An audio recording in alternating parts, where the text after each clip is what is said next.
আসসালামু আলাইকুম ভিউয়ার্স। আজকে আপনাদেরকে ইন্দোনেশিয়ার এমন একটা গ্রাম সম্পর্কে বলবো, যে গ্রামে মাগরিবের আজানের পরে যদি কোনো বাচ্চা বাহিরে বের হয়ে আসে, তাকে ভয়ানক এক আত্মা এসে তুলে নিয়ে যায়, যার ফলে সেই গ্রামের কোনো বাচ্চাই সন্ধ্যার পরে বাহিরে বের হয় না। এমন কোন অভিশাপ নেমে এসেছিল এই গ্রামের ওপর, যার ফলে বাচ্চাদের সন্ধ্যার পরে বের হলেই তাদের ধরে নিয়ে যেত ভয়ানক এক আত্মা, যার রহস্য লুকিয়ে আছে অতীতের এমন এক ভয়ানক ঘটনায়, যা শুনলে আপনাদের গা শিহরে উঠবে। তাই জানতে হলে দেখতে হবে আজকের আমার এই ইন্দোনেশিয়ান হরর মুভি, যার নাম মার্লি দ্য স্টোরি অফ উই উই গোম্বেল। এটি ইন্দোনেশিয়ার লাবুতারাস গ্রামে ঘটে যাওয়া সত্য ঘটনা অবলম্বনে তৈরি।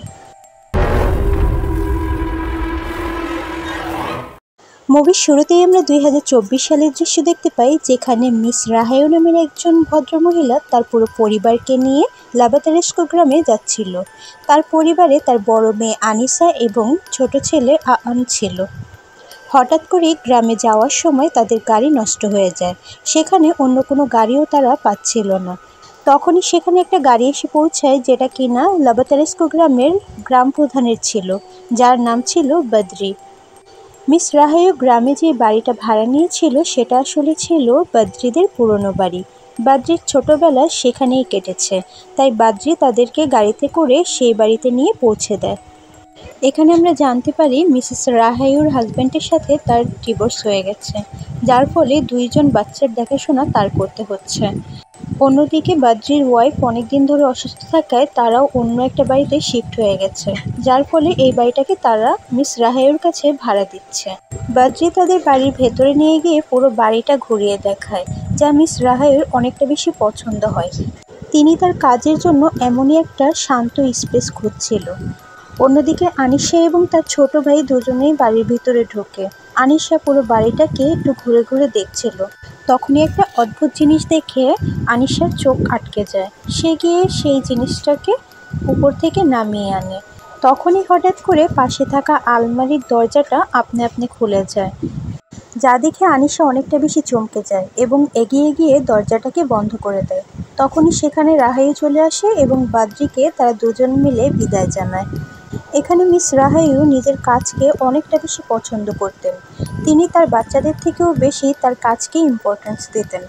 মিস রাহায়ুর ছেলে শারীরিকভাবে অসুস্থ হওয়ায় তিনি তার ছেলের কোনো দেখাশোনাই করতে চাইতেন না, যার ফলে বাধ্যতামূলক আনিশাকে তার দেখাশোনা করতে হতো। সেখান থেকে আনিশা রুমে চলে যায় এবং তার বান্ধবী পপির সাথে কথা বলতে থাকে। তখনই হঠাৎ করে তার চোখ যায় উপরে থাকা সিলিংয়ের উপর, যেখানে সে দেখতে পায় সিলিংয়ের একটা অংশ ফাঁকা আছে। তার কাছে বিষয়টা অদ্ভুত মনে হলেও সে সেদিকে লক্ষ্য না দিয়ে পপির সাথে কথা বলতে থাকে। পপিকে জানায় তার মা অনেকটা বেশি পরিশ্রম করছে। অল্প কিছু দিনের জন্য তারা এখানে এসেছে। তার মার ডিজাইন যদি বিক্রি হয়ে যায়, তাহলে তারা খুব দ্রুত এখান থেকে চলে যাবে। পপি তাকে জানায়, তুমি চিন্তা করো না, তোমার মার ডিজাইন অবশ্যই বিক্রি হয়ে যাবে, আর আমি তোমার সাথে দেখা করতে আসব। তখনই হঠাৎ নেটওয়ার্ক সমস্যা হওয়ায় পপির সাথে তার কলটি ডিসকানেক্টেড হয়ে যায়, যার ফলে সে পপিকে মেসেজ করে দেয় এবং বলে, এখানে নেটওয়ার্কের অনেক সমস্যা, তাই তোমার সাথে আমি পরে কথা বলবো। এখান থেকে দৃশ্য পরিবর্তিত হয় আর আমরা সেদিন রাতের দৃশ্য দেখতে পাই, যেখানে মিস রাহায়ু কাজ করছিল আর আনিসা আনকে খাবার খাইয়ে দিচ্ছিল। এখানে আনিসা আজকে নুডলস রান্না করেছিল, যার ফলে আন খেতে চাইছিল না। তাই আনিসা তাকে বলল, যদি তুমি এই সবগুলো নুডলস খেয়ে ফেলো, তাহলে কালকে তোমার জন্য আমি মাছ রান্না করে দেব। তাই গুড বয়ের মতো আজকে এই খাবারগুলো খেয়ে নাও। আন তখন সেখান থেকে উঠে দাঁড়ায় এবং পাশে থাকা সেলাই মেশিনের দিকে তাকিয়ে বলে, এখানে কেউ আছে। আনিশা তখন সেদিকে তাকিয়ে কাউকে দেখতে পায় না। সে ভাবতে থাকে আন না খাওয়ার জন্য বাহানা করছে, যার ফলে বলে, আন তুমি নিজে তাকিয়ে দেখো, এখানে কেউই নেই। তখন যখন আন ওইদিকে তাকায়, সে অনেকটা বেশি ভয় পেয়ে যায় এবং চিৎকার করে সেই নুডলসগুলো এখানে ফেলে দিয়ে দৌড়ে রুমের ভিতরে চলে যায়। রাহায়ু আনের উপরে অনেকটা বেশি রেগে যায়। তখন সে আনকে বকাবকি করতে চাইলে আনিসা এই বিষয়টাকে সামলে নেয়। এখান থেকে দৃশ্য পরিবর্তিত হয় আর আমরা পরের দিন সকালবেলার দৃশ্য দেখতে পাই, যেখানে আনিসা তার ছোট ভাইকে নিয়ে বাজারে যাচ্ছিল। বাজারের মধ্যেই বসেছিল কিছু বখাটে ছেলে, যারা আনিসাকে দেখে খারাপ খারাপ কমেন্ট করতে থাকে। প্রথমে তো আনিসা এসব কথায় কোনো পাত্তাই দিচ্ছিল না। পরে যখন তার ছোট ভাই আনকে তুলে তারা কথা বলতে শুরু করলো, তখন আনিসা রেগে গিয়ে এসে তাদের সম্মুখীন হলো। তখনই বখাটে ছেলেগুলো উঠে এসে আনিসার মুখ চেপে ধরে। তখন আনিসা তাদের থাপ্পড় দিলে তাদের মধ্যে হাতাহাতি শুরু হয়। তখনই সেখানে আমরা গ্রাম প্রধানের ছেলে তামাকে দেখতে পাই, যে কিনা এই বখাটে ছেলেগুলোকে মারধর করে এবং ওয়ার্নিং দেয় নেক্সট টাইম যাতে তারা আনিসাকে কোনো বিরক্ত না করে। তামার এমন আন্তরিকতা দেখে আনিসা তামাকে অনেকটা ধন্যবাদ জানায় এবং প্রথমবারের মতো আনিসা এবং তামার বন্ধুত্ব হয়ে যায়। তখন আনিসা সেখান থেকে চলে যায় বাজার করার জন্য। তারা বাজারের একটা দোকানে এসে তাদের প্রয়োজনীয় জিনিসপত্র সেখান থেকে কেনাকাটা করে। তখন দোকানদার বলে, তোমাকে তো আগে কখনো এই গ্রামে দেখিনি। আনিসা তখন বলে, আমরা শহর থেকে এখানে এসেছি। তখন ভদ্রমহিলা জানে, তোমরা কোথায় এসে উঠেছ? উত্তরে আনিসা তাকে বলে যে আমরা গ্রাম প্রধানের পুরনো বাড়িতে এসে উঠেছি। তখন ভদ্রমহিলাটা তার সাথে অনেক রকম রসিকতা করতে থাকে, যা আনিসার খুবই ভালো লাগে। তার সাথে কিছুক্ষণ মজা করে ভদ্রমহিলা তার জন্য প্রয়োজনীয় জিনিসপত্র ব্যাগে গুছাতে থাকে। তখন আনিসা লক্ষ্য করে সেই অদ্ভুত জিনিসটা, যেটা সে তার বাড়িতে দেখেছিল, এটা এই গ্রামের প্রত্যেকটা ঘর এবং দোকানের মধ্যে ঝোলানো আছে। অন্যদিকে আমরা রাহাইকে দেখতে পাই তাদের বাড়ি থেকে এই অদ্ভুত জিনিসগুলো নামিয়ে সে পুড়িয়ে ফেলছিল। আনিসার বাজার শেষ হয়ে গেলে সে তার ভাইকে নিয়ে একটা পাহাড়ের কাছে চলে আসে, কারণ বাড়িতে মোবাইলে কোনো নেটওয়ার্ক আসছিল না, যার ফলে পপির সাথে কথা বলার জন্য সেই পাহাড়ের কাছে চলে আসে। আনিসা যখন মোবাইলে কথা বলছিল, তখন আর্নকে আমরা দেখতে পাই পাশে একটা প্রতিবন্ধী মেয়ের সাথে কথা বলছিল, যে কিনা তাকে সেই জিনিসটা দেয় যা তাদের বাড়িতে ঝোলানো ছিল। কিছুক্ষণ কথা বলতে বলতে পপি লক্ষ্য করে আনিসার পেছনে আর্ন নেই। তখন সে আনিসাকে বললে আনিসা আর্নকে খুঁজতে বের হয়। তখনই গিয়ে সে আর্নকে দেখতে পায় সেই প্রতিবন্ধী মেয়েটার সাথে এবং তার হাতে সেই অদ্ভুত জিনিসটা, যা সে সেখানে ফেলে দিয়ে আর্নকে নিয়ে বাড়ির দিকে চলে যায়। মাগরিবের আগেই আনিসা বাড়ি চলে যায়। এদিকে আমরা দেখতে পাই মাগরিবের ওয়াক্তের সময় পুরো গ্রামবাসী তাদের সন্তানদের ঘরে নেওয়ার জন্য ব্যস্ত হয়ে যায়। হয়তো অজানা কোনো শক্তির ভয়ে তারা তাদের বাচ্চাদের মাগরিবের পরে এক মুহূর্তের জন্য বাহিরে রাখতে রাজি হয় না। সমস্ত কাজ ফেলে তারা সাথে সাথে তাদের বাড়ির ভেতরে নিয়ে চলে যায়। অন্যদিকে আমরা দেখতে পাই আর্নকে একা একা খেলাধুলা করতে। তখন মাগরিবের নামাজ শেষ হয়ে গিয়েছিল। হঠাৎ করে আর্ন শুনতে পায় দরজার মধ্যে কেউ এসে সালাম দিচ্ছে। সালামের আওয়াজটা দ্রুত বেড়েই চলেছিল এবং আস্তে আস্তে সেটা ভয়ানক কণ্ঠে রূপান্তরিত হয়। আর্ন যার ফলে দরজার কাছে এগিয়ে গিয়ে ফাঁকা জায়গাটা দিয়ে দেখতে থাকে। তখন সেখানে একটা মহিলাকে দেখে আর্ন অনেকটা বেশি ভয় পেয়ে যায় এবং মাটিতে পড়ে যায়। তখনই আমরা দেখি আনিসা সেখানে চলে আসে এবং আর্নকে সামলে নেয়। আর্ন ভয় পেয়ে চোখ বন্ধ করে নেয় এবং চোখ খোলার পরে দেখতে পায় সে তো বাড়ির বাহিরে দাঁড়িয়ে আছে। তার বোন তাকে ঘরের ভেতর থেকে ডাকছে, কিন্তু আর্ন বুঝতেই পারছিল না সে কখন বাড়ির বাহিরে বের হয়ে এসেছে, যার ফলে সে অনেকটা ভয় পেয়ে দৌড়ে ঘরের ভেতরে চলে যায়। আনিসা তখন দরজা বন্ধ করে খাওয়ার জন্য টেবিলে চলে যায়। অন্যদিকে আমরা দেখতে পাই মিস রাহিউ তার টেবিলে কাজ নিয়ে ব্যস্ত। এই বাড়িতে যে তার দুটো বাচ্চা আছে সেদিকে তার কোনো খেয়ালই নেই। তার বাচ্চারা খাচ্ছে কি না খাচ্ছে সেটার কোনো দিকেই তার কোনো মনোযোগ নেই, শুধু সে তার কাজ নিয়ে ব্যস্ত।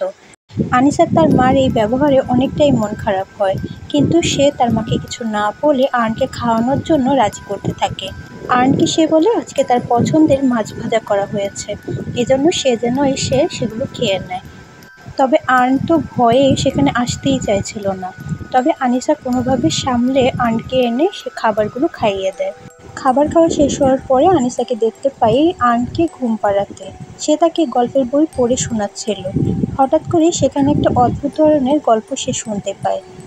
গল্পে একজন মহিলা এবং তার বাচ্চার কথা লেখা ছিল, যেখানে বাচ্চাটাকে তার কাছ থেকে কেড়ে নিয়ে মহিলাটাকে ফাঁসি দিয়ে দেওয়া হয়, যার ফলে সেই মহিলার আত্মা মাগরিবের পরে কোনো বাচ্চাকে বাহিরে পেলে তাকে উঠিয়ে নিয়ে যায়, বিশেষ করে যেসব বাচ্চাদের তাদের মা বাবা কোনো আদর যত্ন করে না। আনিসার এই ব্যাপারটা অনেকটাই অদ্ভুত লাগে, কারণ একটা বাচ্চাদের গল্পের বইয়ের মধ্যে এইরকম অদ্ভুত ধরনের গল্প কখনোই থাকে না।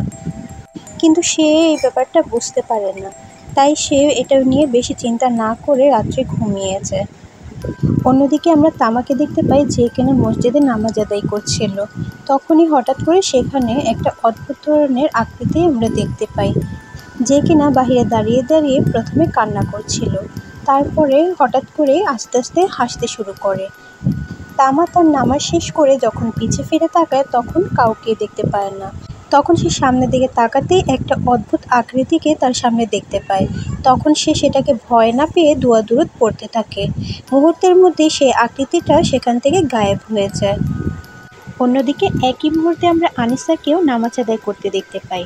তখনই ঠিক তার ওপরে থাকা সিলিং থেকে একটা বাচ্চা নিচে নেমে আসে, যা দেখে আনিসা তো অনেকটা অবাক হয়ে যায়। সে একটু কাছে গিয়ে সেই বাচ্চাটাকে ধরতে যাবে, তখনই বাচ্চাটা উপর দিকে চলে যায়। আনিসা কিছুই বুঝতে পারে না।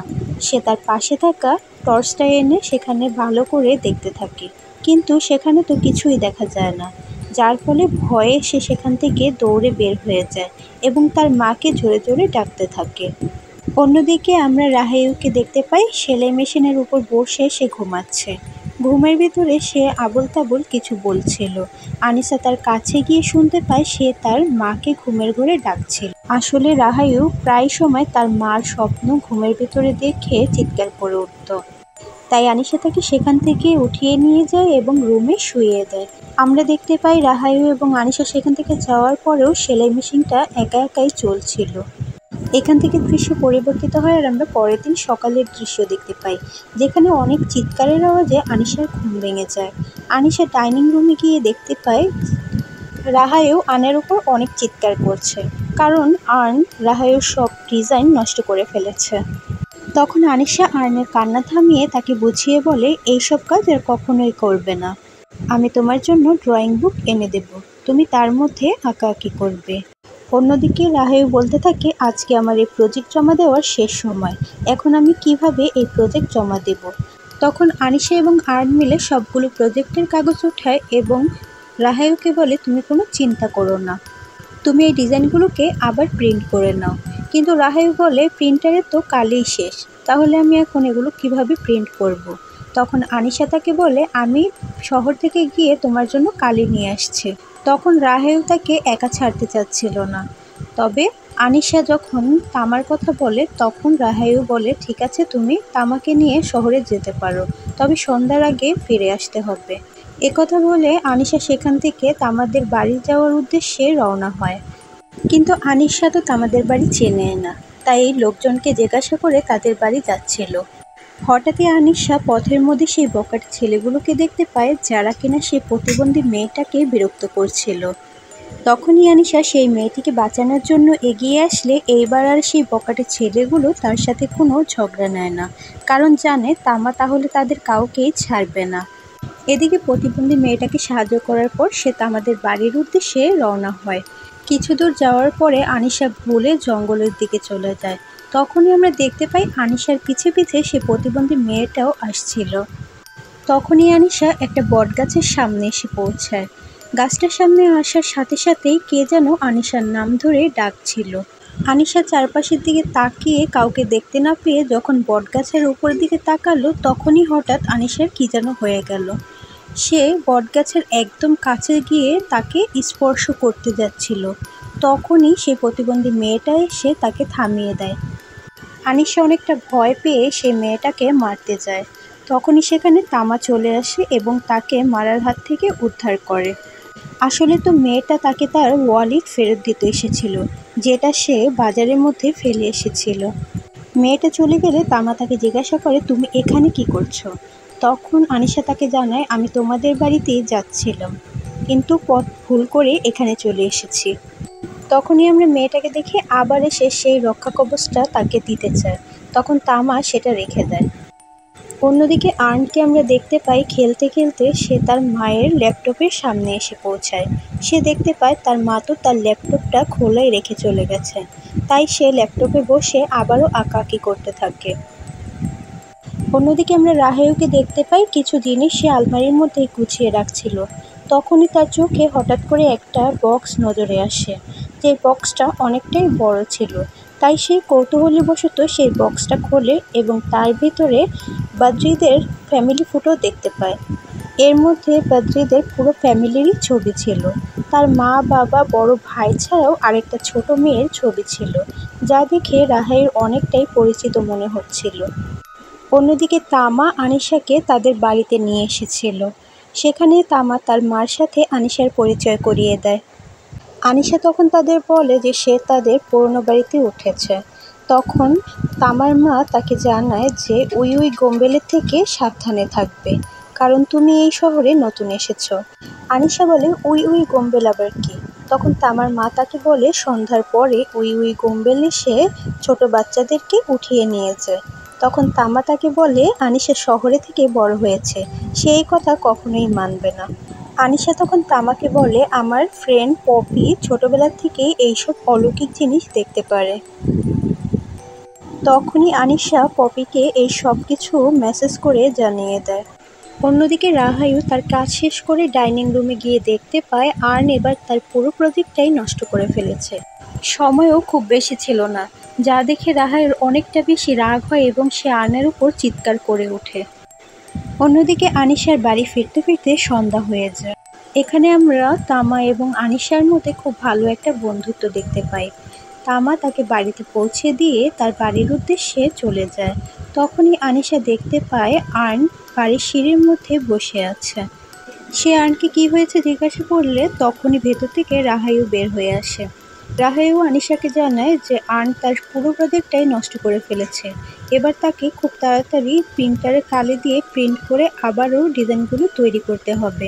তাই আর্নকে শাস্তিস্বরূপ কিছুক্ষণ বাহিরে রাখা হবে, তাই সে যেন আর্নকে কোনোভাবেই ভেতরে না আনে।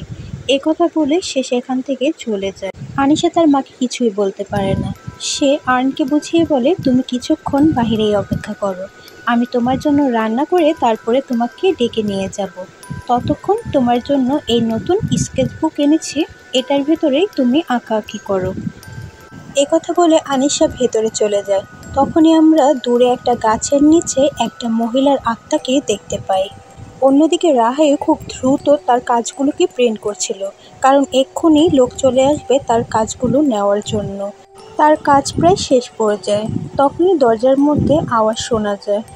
রাহাই বলে আমি কাজ করছি, আনিশা তুমি গিয়ে দরজাটা খোলো এবং লোকটাকে একটু কথায় ব্যস্ত রাখো, ততক্ষণে আমি প্রজেক্টগুলো তৈরি করে নিচ্ছি। তখন আনিশা বাহিরে বের হয় এবং লোকটার সাথে কথা বলতে থাকে। হঠাৎ করেই আনিশা দেখতে পায় আর্ন তো তার জায়গায় নেই। তখন সে সব দিকে তাকিয়ে আর্নকে কোথাও দেখতে পায় না। সে লোকটার কাছে জিজ্ঞাসা করে এখানে কি কোনো ছোট বাচ্চাকে দেখতে পেয়েছিলেন? তখন লোকটা বলে আমি তো আসার আগে এখানে কাউকেই দেখতে পাইনি। তখনই আনিশা সেখান থেকে দৌড়ে বের হয়ে যায় আর্নকে খোঁজার জন্য। সে গ্রামের চারপাশে আর্নকে খুঁজে বেড়াচ্ছিল, কিন্তু কোথাও সে আর্নকে দেখতে পাচ্ছিল না। সে আর্নকে কোথাও খুঁজে না পেয়ে অনেকটা বেশি ভেঙে পড়ে। তখনই আমরা দেখতে পাই আনিশার সামনে হঠাৎ করে ইলমা চলে আসে। ইলমাকে দেখে আনিশা জিজ্ঞাসা করে তুমি কি কোথাও আর্নকে দেখতে পেয়েছো? তবে ইলমা এর কোনো উত্তর দেয় না। আমরা ইলমাকে দেখে বুঝতে পারি সে কিছু একটা দেখে অনেকটা বেশি ভয় পেয়েছে। আর্নকে খুঁজে না পেয়ে আনিশা এবং রাহেল তখনই চলে যায় বাদ্রিদের বাড়িতে, কারণ আনিশার সেই উই উই গম্বেলের কথা মনে পড়ে যায় যার কথা তাকে তামার মা বলেছিল। তাই তারা দুজনে মিলে বাদ্রিদের বাড়িতে সে বিষয়ে জিজ্ঞাসা করতে আসে। আনিশা বাদ্রিকে বলে আমার ভাই বাহিরে বসে খেলাধুলা করছিল, হঠাৎ করে সে কোথায় গায়েব হয়ে গেল? তার গায়েবের পিছে কি উই উই গম্বেলের কোনো হাত থাকতে পারে? তখন বাদ্রি তাদের কাছে আর কিছু না লুকিয়ে সমস্ত সত্য ঘটনাটা খুলে বলে। বাদ্রি জানায় এই গ্রামে মার্নি নামের একটা মেয়ে ছিল, যাকে পুরো গ্রামবাসী মিলে ফাঁসিতে ঝুলিয়ে মেরে ফেলেছে। আর এই ঘটনাটা ঘটেছিল 1947 সালে, কারণ মার্নি কুমারী অবস্থায় গর্ভবতী হয়ে গিয়েছিল। এছাড়াও সে গ্রামের একটা ছেলেকে নির্মমভাবে হত্যা করে। কিন্তু এর পিছনে লুকিয়ে ছিল ভয়ানক একটা সত্য। যে ছেলেকে সে খুন করেছিল সেই ছেলে এবং আরও কিছু ছেলে মিলে তাকে ধর্ষণ করেছিল। তারা তাকে ধর্ষণের সময় অনেকটাই মারধর করে, যার ফলে মার্নি পাগল হয়ে যায় এবং গ্রামের রাস্তায় রাস্তায় ঘুরতে থাকে। ধর্ষণের ফলে মার্নি গর্ভবতী হয়ে যায়, কিন্তু পুরো গ্রামের মানুষ ভাবতে থাকে সে কুমারী অবস্থায় খারাপ কিছু করেছে। এমন করে কয়েকটা মাস কেটে যায়। চলে আসে মার্নির ডেলিভারির সময়। মার্নি একটা বটগাছের নিচে বসে তার বাচ্চাকে জন্ম দেয়। বাচ্চা জন্ম দেওয়ার সময় মার্নির তার সাথে ঘটে যাওয়া ধর্ষণের সমস্ত কথা মনে পড়ে যায়। সেই রাতে তাকে যারা ধর্ষণ করেছিল তার মধ্যে একজনকে সে মেরে ফেলে। মার্নির তার অতীতের সমস্ত ঘটনাই মনে পড়ে যায়, যে সে যখন ভালো ছিল তখন তার সাথে বদ্রির মায়ের খুব ভালো একটা সম্পর্ক ছিল। মার্নি এতিম হওয়ায় তার বিপদাপদে বদ্রির মা সবসময়ই তাকে সাহায্য করত। কিন্তু মার্নি একাকী একটা মেয়ে ছিল, যে কিনা জুস বিক্রি করে তার সংসার চালাতো। এজন্য তার উপরে অনেকেরই খারাপ নজর ছিল, যার মধ্যে ছিল বদ্রির বড় ভাই এবং বদ্রির বাবাও। তাদের পরিবারের কারণেই মার্নির এত খারাপ অবস্থা। সকালবেলায় মার্নি যেই বন্ধুকে খুন করেছে তার বাড়িতে আসে বদ্রির বড় ভাই জানতা। সেই লাশ দেখেই বুঝতে পারে এই কাজটা মার্নির। মার্নি সকালবেলা তার বাচ্চাকে নিয়ে গ্রামের পথে পথে ঘুরতে থাকে। তখনই আমরা সেখানে বদ্রির মাকে দেখতে পাই, যে কিনা মার্নির বাচ্চাটাকে খুব ভালো একটা ভবিষ্যৎ দেওয়ার জন্য তার থেকে নিতে এসেছিল। কারণ সে ভাবছিল যে মার্নি এখনও পাগল আছে, তবে মার্নির তো সমস্ত কথাই মনে পড়ে গিয়েছিল। তাই মার্নি তার সাথে ঘটে যাওয়া সমস্ত ঘটনায় সে বদ্রির মায়ের কানে কানে বলে এবং তাকে এটাও জানায় তার পুরো পরিবারের জন্য তার জীবনটা নষ্ট হয়ে গেছে। কিন্তু বদ্রির মা মার্নির উপরে বিশ্বাস না করে তার উপর চিৎকার করে বসে। তখনই আমরা দেখি গ্রামবাসীরা সেখানে চলে আসে মার্নিকে ধরার জন্য, কারণ সবাই মার্নি যে খুন করেছিল এটা জেনে গিয়েছে, তাই তাকে ধরতে এখানে চলে আসে। মার্নি তার বাচ্চাকে হারানোর ভয়ে পাশে থাকা একটা ছুরি উঠিয়ে সবার দিকে ধরে আর বলে, কেউ যদি আমার কাছে আসে তাহলে এই ছুরি দিয়ে আঘাত করব। কিন্তু গ্রামবাসী তাকে ধরে ফেলে এবং তার কাছ থেকে জোর করে তার বাচ্চাটাকে ছিনিয়ে নিয়ে যায়। তখন তার বাচ্চাকে পাওয়ার জন্য সে রাগে ক্ষোভে ছুরি দিয়ে একজনের হাত কেটে ফেলে। তখন আবারও গ্রামবাসী এসে তাকে ধরে ফেলে এবং মহিলারা বলতে থাকে সে একটা খারাপ মেয়ে। ভালো অবস্থাও তার অনেক পুরুষের সাথে সম্পর্ক ছিল। একথা বলে সেই মহিলারা এসে তার কাপড় চোপড় ছিঁড়ে ফেলে এবং তাকে টেনে হিঁচড়ে সেখান থেকে নিয়ে যায়। তখনই আমরা দেখতে পাই বদ্রি এবং তার মা নামাজ শেষ হওয়ার পরে জানলা দিয়ে এই সমস্ত ঘটনাগুলো দেখছিল। তার খুব আফসোস হচ্ছিল যে মার্নির এই অবস্থা শুধুমাত্র তার পরিবারের জন্য ছিল, কিন্তু সে তার জন্য কিছুই করতে পারছিল না। তারা সবাই মিলে মার্নিকে ফাঁসিতে ঝুলিয়ে দেয়। বদ্রির মায়ের অনেক আফসোস হচ্ছিল, যার ফলে সে মার্নির বাচ্চাকে পালার সিদ্ধান্ত নেয়। কিন্তু এক সপ্তাহের বেশি মার্নির বাচ্চা জীবিত থাকে না, কারণ সে অনেকটাই দুর্বল ছিল। তার বাচ্চার মৃত্যুর পর থেকেই মার্নি উই গোম্বেলে পরিণত হয়। সে গ্রামের প্রত্যেকটা বাচ্চাকে এভাবে উঠিয়ে নিয়ে যায়, বিশেষ করে সেই সব বাচ্চাদের যাদের বাবা মা তাদেরকে একদমই আদর যত্ন করে না। বদ্রি এটাও জানায় যে ছোটবেলায় ইলমাকে উই গোম্বেল মানে মার্নি ধরে নিয়ে গিয়েছিল, তবে সে ভাগ্যবশত সেখান থেকে ফিরে এসেছে।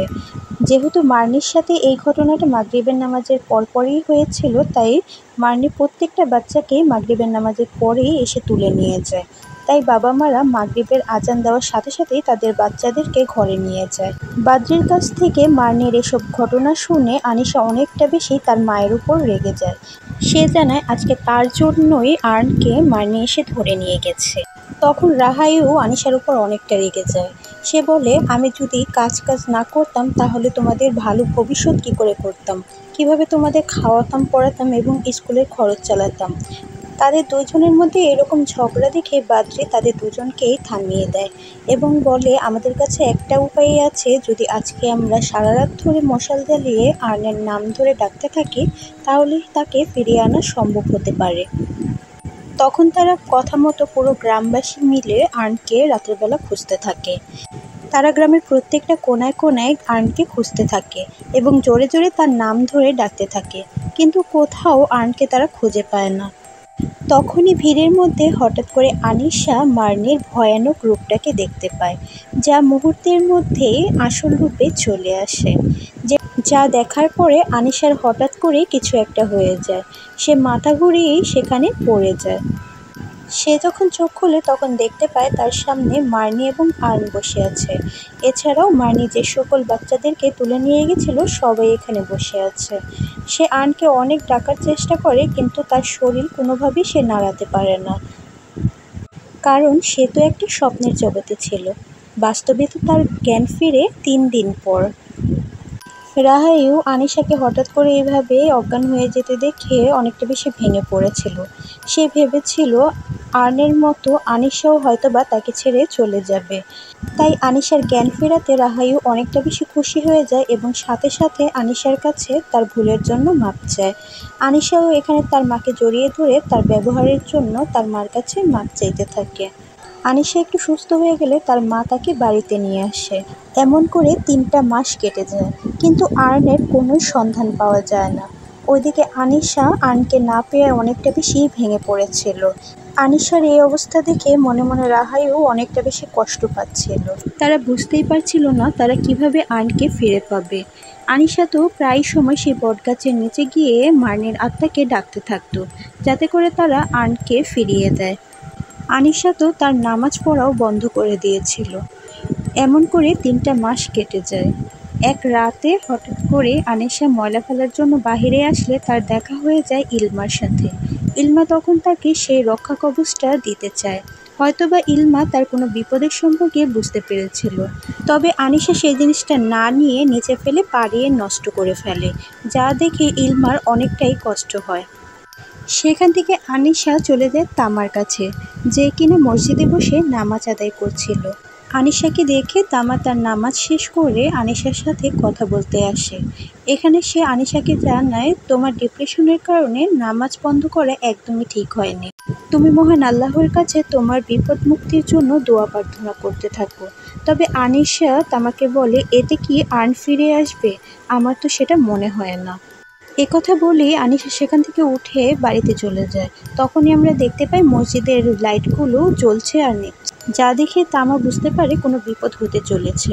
তখনই আমরা আনিশাকে দেখতে পাই সেই রাতের বেলায় বটগাছের সামনে গিয়ে দাঁড়ায় এবং মার্নির আত্মাকে জোরে জোরে ডাকতে থাকে।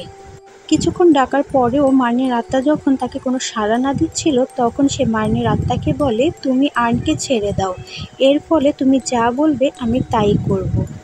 তখনই আমরা মার্নির আত্মাকে গাছের উপর থেকে ভয়ানকভাবে আসতে দেখি, যা দূর থেকে তামা এসে দেখে ফেলে। সে আনিশাকে অনেক ডাকে, তবে আনিশা তার কোনো কথাই উত্তর দেয় না, যার ফলে তামা গাছের গায়ে হাত রেখে দোয়া-দরুদ পড়তে থাকে। তখনই আমরা দেখতে পাই মার্নির আত্মাকে চিৎকার করে সেখান থেকে গায়েব হয়ে যেতে। সাথে সাথে আনিশাও চিৎকার করে সেখানে অজ্ঞান হয়ে যায়। অন্যদিকে একই সময়ে রাহাইও তার বাড়িতে নামাজ আদায় করছিল। সে যখন নামাজ শেষ করে মোনাজাত ধরে, তখনই বাহির থেকে আর্নের মা বলে ডাকার আওয়াজ শুনতে পায়। সে তখন দৌড়ে বাহিরে গিয়ে দেখতে পায় আর্ন বাহিরে দাঁড়িয়ে আছে। তাকে জড়িয়ে ধরে রাহাইও কান্নায় ভেঙে পড়ে। পরের দিন আমরা দেখি বাদ্রি এবং তামা আর্নকে দেখতে আসে। আর্নকে দেখে তামার স্বাভাবিক মনে হয় না, কারণ মার্নি যেসব বাচ্চাদেরকে ধরে নিয়ে যায় তারা কখনোই ফিরে আসে না, আর যদি ফিরেও আসে তাহলে সেই সব পরিবারের সকলকে মেরে আবারও তাকে ফিরিয়ে নিয়ে যায়। এই জন্য তামার আনিশাদের পরিবারকে নিয়ে অনেক চিন্তা হতে থাকে। বাদ্রি তখন জানায় আজ পর্যন্ত তারা এসবের কোনো সমাধান খুঁজে পায়নি। অন্যদিকে রাহাইউকে আমরা দেখতে পাই সেই রক্ষা কবচগুলো তৈরি করছিল, যেগুলো সে পুড়িয়ে ফেলেছিল। সে আনিশাকে ডাকে এবং বলে ঘরের প্রত্যেকটা কোণায় এই রক্ষা কবচগুলো ঝুলিয়ে দিতে। তবে আনিশা যখন সেই রক্ষা কবচগুলো ধরে তখন তার হাত পুড়ে যায়। আনিশা এই ব্যাপারটা কিছুই বুঝতে পারছিল না। অন্যদিকে আমরা তামা এবং বাদ্রিকে দেখতে পাই, যারা এই গাছটা কাটা নিয়ে আলোচনা করছিল। বাদ্রি জানায়, তুমি ছোট থাকতে আমি এই গাছটা অনেকবারই কাটার চেষ্টা করেছি, তবে কাউকে ঠিক করলে তারা সাথে সাথেই নাক মুখ দিয়ে রক্ত উঠে মারা যায়। কোনো তান্ত্রিক বা ওঝা দিয়েও আমি এই গাছটাকে কাটাতে পারিনি। যা শুনে তামা আরও অনেকটা বেশি চিন্তিত হয়ে পড়ে। সেদিন মাগরিবের ওয়াক্তের দৃশ্য আমরা দেখতে পাই, যেখানে আনিশা বাজারে গিয়েছিল কিছু জিনিসপত্র কেনাকাটা করতে। দোকানদার জিনিসপত্র গুছিয়ে আনিশাকে দিতেই যাবে, তখনই হঠাৎ করে দেখে মাগরিবের ওয়াক্ত হয়ে গেছে। তখনই সে তাদের বাচ্চাদেরকে ঘরের ভিতরে যেতে বলে, না হলে উই উই কোম্বেল এসে তাদের ধরে নিয়ে যাবে। উই উই গুম্বেলের কথা শুনে এখানে আনিশার মুখে আমরা অদ্ভুত ধরনের একটা হাসি দেখতে পাই। আনিশা বাজার নিয়ে আসার সময় মাগরিবের আজান দিয়ে দেয়। তখনই তামা দেখতে পারে আনিশা আজানের আওয়াজ শুনে তার কান জোরে চেপে ধরে আছে, যে বিষয়টা দেখে তার অদ্ভুত লাগে। রাতের বেলা খাবার টেবিলে রাহায়ু আর্নকে খাবার খাইয়ে দিচ্ছিল। তখনই আনিশা সেখানে আসে আর খুব রেগে যায়। সে বলে তার মা যাতে তার কাজ নিয়েই ব্যস্ত থাকে, আর্নকে সে খাইয়ে দেবে। তার মা তারপরেও আর্নকে জোর করে খাওয়াতে চাইলে আনিশা এখানে চিৎকার করে ওঠে। তখনই আর্নও অনেক জোরে জোরে চিৎকার করতে থাকে। রাতে রাহাইও আর্নের রুম থেকে কিছু শব্দ শুনতে পায়। সে সেখানে গিয়ে দেখতে পায় আনিশা এবং আর্ন খেলাধুলা করছে। তাদের ঘুমাতে বললে আনিশা তার দিকে তাকিয়ে অদ্ভুতভাবে হাসতে থাকে এবং দরজা বন্ধ হয়ে যায়। রাহাইও দরজা খোলার চেষ্টা করলেই আমরা দেখতে পাই পাশের রুম থেকেই আনিশা বের হয়ে আসছে। আনিশাকে বাইরে দেখে রাহাইও অনেকটা বেশি চমকে যায় এবং দরজা খুলে দেখতে পায় আর্ন ঘুমিয়ে আছে। এখান থেকে দৃশ্য পরিবর্তিত হয় আর আমরা পরের দিন সকালের দৃশ্য দেখতে পাই, যেখানে রাহাইয়ের ঘুম ভেঙে যায় কারো কান্নার আওয়াজে। সে ঘুমের চোখে উঠে পায়ের কাছে মার্নিকে দেখতে পায়। মুহূর্তের মধ্যে আবার সে সেখান থেকে গায়েব হয়ে যায়। ফ্রেশ হয়ে রাহাইও চলে যায় আর্নের রুমে, যেখানে দেখতে পায় আনিশা আর্নকে তৈরি করে দিচ্ছে বাইরে যাওয়ার জন্য। তারা দুজনে মিলে আজকে ব্রেকফাস্টের খাবার আনতে যাবে বাজারে। রাহাই তখন বলে, তোমরা দুজনে বাড়িতে থাকো, আমি তোমাদের প্রয়োজনীয় জিনিস সব কিনে দিচ্ছি। আনিশা তখন বলে, তুমি এইসব কাজ আবার কবে থেকে শুরু করলে? তুমি তোমার কাজ নিয়েই ব্যস্ত থাকো, আমাদের খেয়াল আমরা নিজেরাই রাখতে পারবো। রাহাই তখন জানায়, আমি তোমার কাছে এই বিষয়টা নিয়ে অনেকবারই মাপ চেয়েছি, তুমি অন্তত আমাকে বোঝার চেষ্টা করো। আমি যা করেছি সব কিছু শুধু তোমাদের দুইজনের জন্যই করেছি। তখন আনিশা তাকে বলে, না, ভুল, তুমি আমাদের জন্য নয়, নিজের স্বার্থের জন্যই এইসব কাজগুলো করছিলে, যাতে করে তোমাকে তোমার মায়ের মতো অত্যাচার সহ্য করতে না হয়। এই কারণে তুমি আমার বাবাকে ডিভোর্স দিয়ে একা থাকতে চাইছিলে। আর কোনো পার্সন রিজনে তোমার কাছে আমাদের দুজনকে রেখেছ, না হলে কখনোই তুমি মায়ের আদরে আমাদের দুজনকে লালন পালন করোনি। কখনো এটা জানার চেষ্টা করোনি যে আমাদের দুইজনের কী প্রয়োজন। তুমি একজন স্বার্থপর মা। একথা বলে আনিশা এবং আর্ন চলে যায় বাজারে। বাজারে যাওয়ার সময় আনিশার সামনে পড়ে যায় ইলমা, যাকে দেখে আনিশা একটু ভয়ানকভাবে হাসি দিয়ে তাকিয়ে থাকে। ইলমা তাকে দেখে বুঝতে পারে যে এটা আনিশা নয়, তার ভিতরে থাকা মার্নির আত্মা। অন্যদিকে আমরা দেখতে পাই আনিশার বান্ধবী পপি এই গ্রামে চলে এসেছে। আনিশা পপিকে দেখে অনেকটা বেশি খুশি হয়ে যায়। তবে পপি এখানে আনিশার মধ্যে কিছুটা পরিবর্তন দেখতে পায়। সে দেখতে পায় আনিশা আগের মতো কোনো কথাও বলছে না আর আর্নের কাছে কাউকে যেতে দিচ্ছে না। এই ব্যাপারটা দেখে পপির একটু সন্দেহ হয়। পরের দিন পপি এবং আনিশা বাজার থেকে বাড়িতে ফেরার সময় পপির সাথে ইলমার দেখা হয়। ইলমা এখানে পপিকে সেই একই ধরনের রক্ষা কবচ দিতে আসে যেটা সে আগে আনিশাকে দিয়েছিল। হয়তোবা সেও পপির কোনো বিপদের আশঙ্কা করতে পেরেছিল, যার ফলে এই রক্ষা কবচটা তাকে দিতে চাইছিল। তবে পপি তো এখানে তাকে ধরার সাথে সাথে বুঝতে পারে যে ইলমাকে মার্নি ছোটবেলায় উঠিয়ে নিয়ে গিয়েছিল। পপি আসলে বংশগতভাবেই এইসব জিনিস দেখতে পারত, যার ফলে সে ইলমাকে ধরার সাথে সাথেই তার অতীতটা দেখতে পায়। অন্যদিকে পপি আর্নকে কারোর সাথে ঘরে কথা বলতে শোনে। সে দরজা খুলে সেখানে কাউকেই দেখতে পায় না। তখন আনিশা এলে আনিশা জোর করে সেই রুমের ভিতরে ঢোকে। পপি তাকে কোনোভাবেই আটকাতে পারে না। আনিশা রুমের ভিতরে ঢোকার সাথে সাথেই দরজাটা বন্ধ হয়ে যায়। কিছুক্ষণ পরে যখন দরজাটা খোলে তখন আনিশার স্বভাবটা পাল্টে যায়। আর্নকে কোলে নিয়ে আনিশা বাহিরে বের হয়ে আসে, যা দেখে পপির অনেকটাই সন্দেহ হয়। এ কারণে পপি খাবার টেবিলে আনিশার কাছে একটা মন্ত্র পড়া কাপড় রেখে দেয়, যার ফলে আনিশার ভেতরে থাকা মার্নির আত্মার অনেকটা কষ্ট হতে থাকে এবং সে বাহানা করে রান্নাঘরে চলে যায়।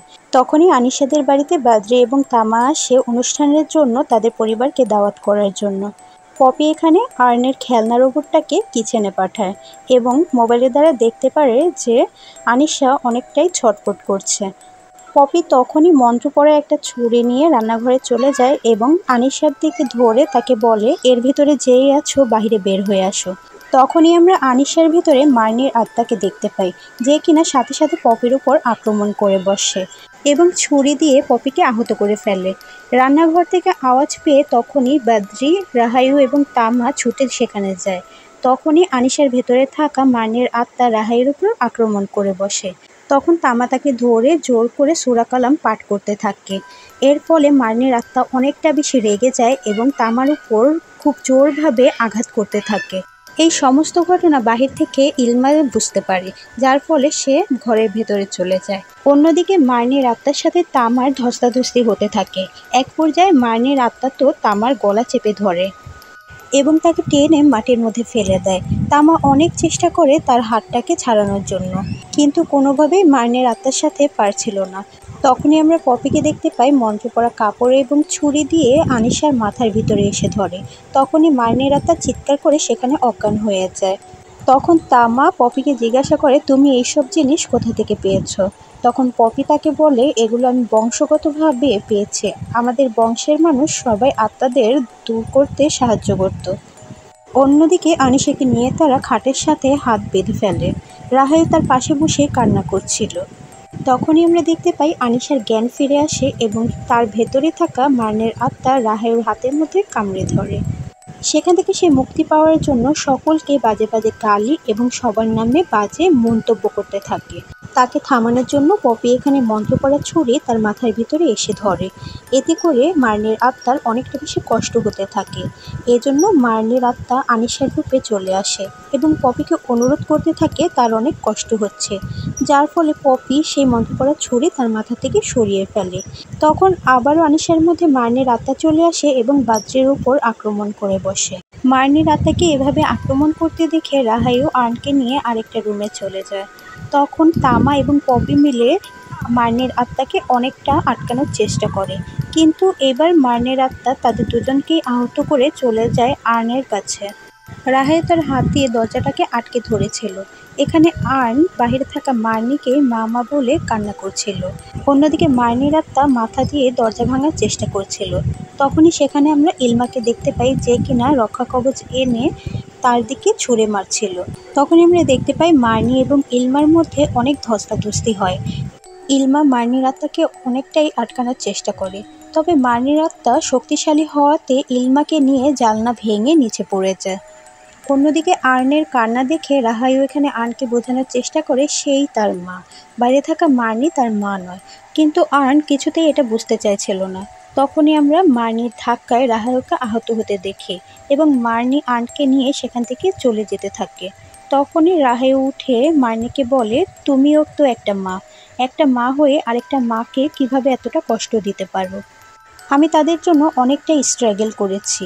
আমি যা করেছি সব কিছু তাদের ভালোর জন্যই করেছি।